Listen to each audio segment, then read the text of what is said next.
सातारा सांगली स्थानिक स्वराज्य संस्थाच्या निवडणुकीच्या पार्श्वभूमीवर महायुतीचे उमेदवार धैर्यशील कदम यांची उमेदवारी जाहीर झालेली आहे आणि महत्त्वाचं म्हणजे धैर्यशील दादा कदम यांच्या पाठीशी ठामपणे प्रत्येक सुखदुःखात उभे राहणारे माजी सभापती भीमराव काका पाटील माझ्यासोबत आहेत. काका, दादांचा प्रवास कसा सांगाल? तुमचा आणि दादांचा कधीपासूनचे संबंध साधारणतः? तसं तर दादांचं या ठिकाणी स्नेहाचं नातं त्यापूर्वी आमचं होतं. खरं तर 2007पासून दादांनी या ठिकाणी संघटना बांधायला या कराड उत्तर मतदारसंघामध्ये सुरुवात केली आणि त्या संघटनेच्या माध्यमातून खरं तर 2009ची निवडणूक त्यांच्या मनामध्ये होती. परंतु 2009च्या निवडणुकीमध्ये या राज्यामध्ये महाआघाडी झाली आणि महाआघाडीच्या माध्यमातून त्यावेळेला राष्ट्रवादी काँग्रेस आणि काँग्रेस अशी एकत्र निवडणूक लढवली गेली आणि त्यावेळेला ही कराड उत्तरची जागा ही राष्ट्रवादीला गेल्यामुळं त्यावेळेचे राष्ट्रवादीचे उमेदवारी ही अतुलबाबा भोसलेंना त्या ठिकाणी राष्ट्रवादीच्या माध्यमातून देण्यात आली आणि धैर्यशील दादांना त्यावेळेला या जिल्ह्याचे आत्ता विद्यमान लोकप्रिय खासदार श्रीमंत छत्रपती उदयनराजे भोसले आणि मीही स्वतः त्यांच्याबरोबर होतो. आम्ही येऊन दादांना विनंती केली की आपल्याला एकाच एक उमेदवार दिल्याशिवाय त्यावेळेचे राष्ट्रवादीचे असणारे जे उमेदवार की जे नंतर तिकीट मिळालं नाही म्हणून पक्षाची बंडखोरी करून राष्ट्रवादीचे बंडखोर उमेदवार म्हणून त्यावेळेचे विद्यमान आमदार बाळासाहेब पाटील उभे राहिले आणि त्या परिस्थितीमध्ये आपल्याला यश मिळणं महत्त्वाचं आहे म्हणून त्या ठिकाणी अतुल भोसलेंची उमेदवारी राष्ट्रवादीची अधिकृत उमेदवारी आल्यामुळं उदयन महाराजांनी त्यावेळेला धैर्यशील दादांना या ठिकाणी थांबण्याची विनंती केली. त्यापूर्वी दादांनी 3 वर्षे पूर्ण कराड उत्तर मतदारसंघ पिंजून काढलेला होता आणि असं असताना थांबणं म्हणजे एवढं सोपं काम नव्हतं. त्यावेळेला दादांनी मोठं मन करून त्या ठिकाणी त्यावेळेला ते थांबले. त्यानंतर 2014च्या निवडणुकीमध्ये तर आपल्याला माहीत आहे की या राज्यामध्ये त्यावेळेला स्वबळावर निवडणुका लढवल्या गेल्या आणि त्यामुळं काँग्रेस पक्षाच्या माध्यमातून 2014ची उमेदवारी ही धैर्यशील दादांना काँग्रेस पक्षाच्या माध्यमातून अधिकृत उमेदवारी मिळाली. परंतु या ठिकाणी त्यावेळेला तिरंगी लढत झाली आणि तिरंगी लढत 2014ला झाल्यामुळं त्या ठिकाणी परत दादांना त्या ठिकाणी अपयश आलं. निसटता पराभव थोडक्यात झाला कारण 2 नंबरचं एक मतदान या ठिकाणी धैर्यशील दादांना मिळालेलं होतं आणि 3 नंबरचं मतदान मनोजदादांना मिळालेलं होतं.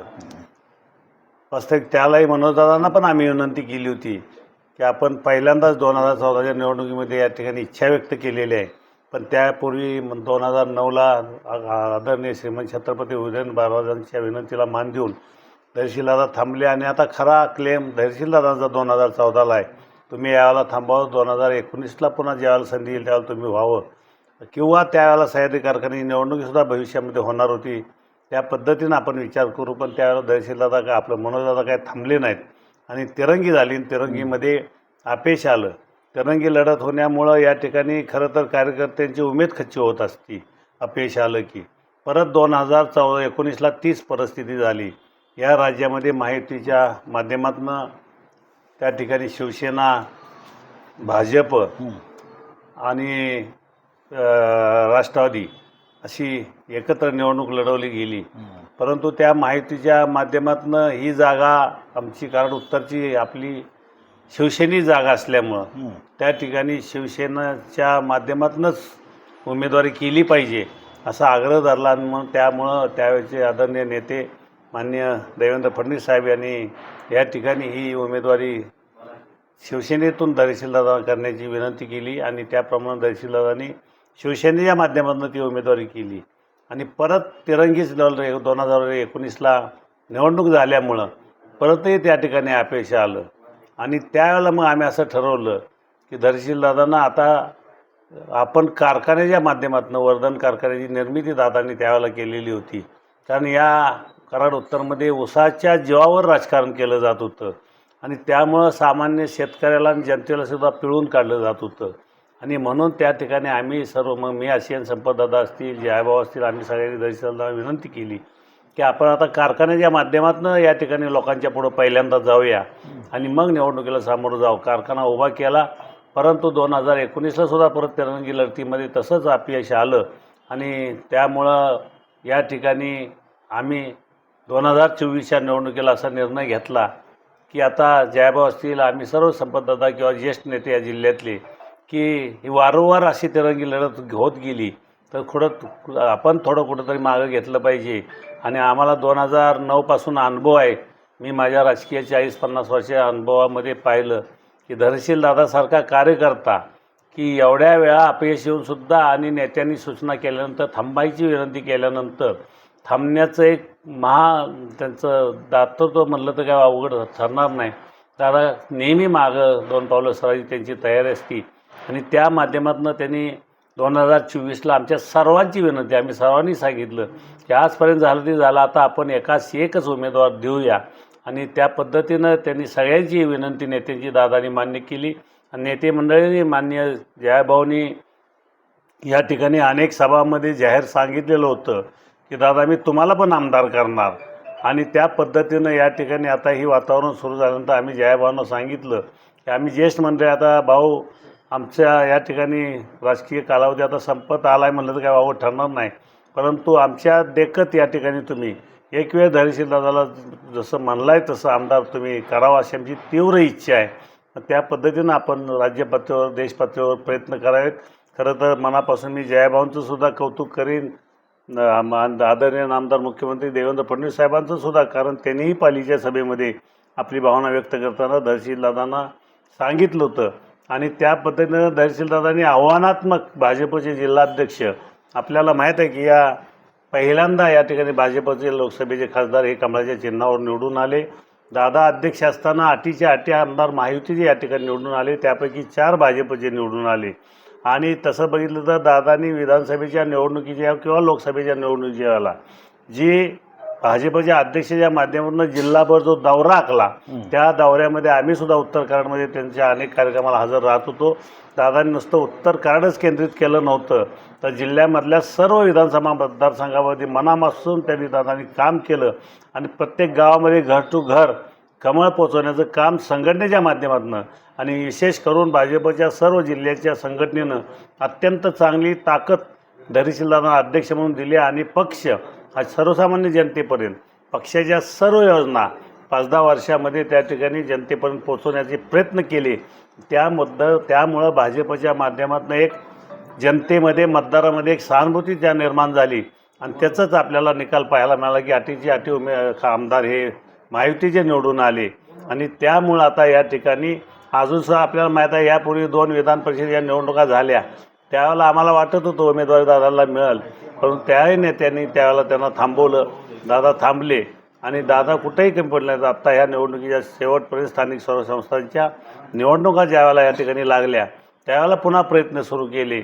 आम्ही सर्व नेत्यांना पण भेटलो होतो, त्यांनाही सांगितलं आणि त्यांना त्या पद्धतीनं सर्व मग आदरणीय शिवेंद्रबाबा भोसले असतील, मकरंद पाटील आबा असतील, या ठिकाणी शंभूराजे देसाई असतील किंवा जयाभाऊ असतील, या सर्व नेत्यांनीसुद्धा मग आपले आमदार बी आहेत, मग खासदार आपले अध्यक्ष अतुलबाबा भोसले, परत महेश शिंदे साहेब असतील, या सर्वांनी या ठिकाणी एकजुटीनं आता या निवडणुकीला सामोरं जाण्याचं ठरवलं आहे.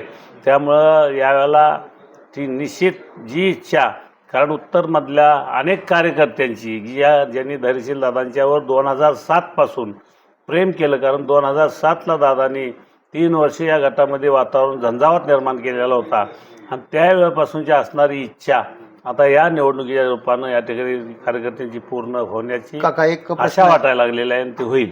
एक प्रश्न, शेवटचा प्रश्न, थोडक्यात उत्तर. DP नानांचं स्वप्न सत्यात उतरताना सध्या दिसतंय. तुमचे संबंध खूप चांगले होते नानांशी सुद्धा, काय सांगाल ते आठवण? प्रश्नच नाही. नानांचं खरं तर तुम्हाला या ठिकाणी सांगायचं, ही संघटना उभी राहत असताना धैर्यशील दादांच्या माध्यमातून त्या ठिकाणी त्यांची तिन्ही सुपुत्र ज्यावेळेला कामाला लागले, नानांनी ज्यावेळेला आम्ही सह्याद्री प्रतिष्ठानच्या माध्यमातून शेतकऱ्यांच्या अडचणी सोडवण्यासाठी किंवा शेतकऱ्यावर जो अन्याय अत्याचार होत होता त्यामध्ये DP नाना आघाडीवर होते त्या विरोध सत्ताधाऱ्यांना करण्यासाठी. आणि त्यावेळेचं नानांचं जे नेतृत्व होतं, नानांच्या मनामध्येच हे होतं की जनतेला न्याय मिळाला पाहिजे. त्या माध्यमातून त्यावेळेपासून या ठिकाणी या कुटुंबाची वाटचाल चालू झालेली आहे. आणि खरं तर यांचं कौतुक करावं की तेवढं थोडंच आहे. कारण आज आपण जर वर्धन कारखान्याची निर्मितीचं जर बघितलं तर आम्हाला वाटलं पण नव्हतं त्यांनी काम सुरू केलं तेव्हा आम्हाला माहीत नव्हतं वर्धनला या ठिकाणी परवानगी आणलेली आहे. पण धैर्यशील दादांनी 2014च्या निवडणुकीमध्ये अपयश आल्यानंतर जो शब्द दिला जनतेला की आता कारखाना उभा करणार आणि कारखाना उभा करून आपण लोकांच्या समोर जाऊ, कारण या उसावर राजकारण केलं जातं. आणि त्या पद्धतीने नानांनी सुद्धा ताकद त्या काळामध्ये धैर्यशीलदादांना या तिन्ही मुलांना दिली. खरं तर मी धैर्यशीलदादा बाबतीत एवढं सांगेन की मी अनेक चेअरमन साखर कारखान्याची बघितली, पण धैर्यशीलदादा किंवा त्यांचे दोन्ही बंधू, मग त्यात सत्यशील बापू असू द्या, विक्रम बाबा असू द्या, ते खंबीरपणे त्यांच्या मागं उभे राहिले.